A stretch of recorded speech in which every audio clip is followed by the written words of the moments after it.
Guys, dahil mag-ano kami ngayon, gata kami ng laing. Mas masarap kasi yung niyog pagka ganyang kayuran ang gagamitin kaysa yung pinapakayod sa palengke.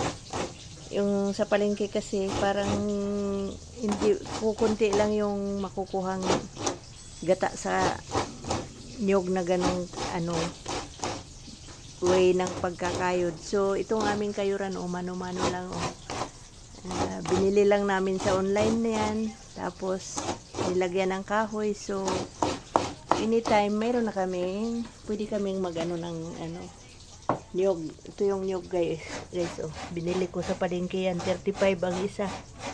Pagka sa palengke na yung nakakayod na kilo-kilo, magkano ba yun?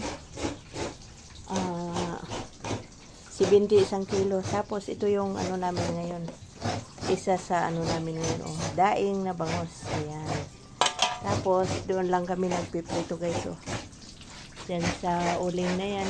Ayan. Tapos ito yung nakababad sa suka na maraming paminta at saka bawang. Ayan.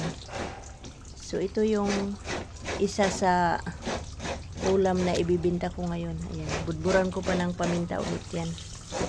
So yan lang guys, ito na mga malaki pang ano yan, nilaga. So pagkatapos magprito ng daing, yan naman ang sunod, tipid sa gas. Tingnan nyo guys yung aming uling Ayan, 3 sako, 350 yung isang sako. Ayan, napakalaki ng sako na yan.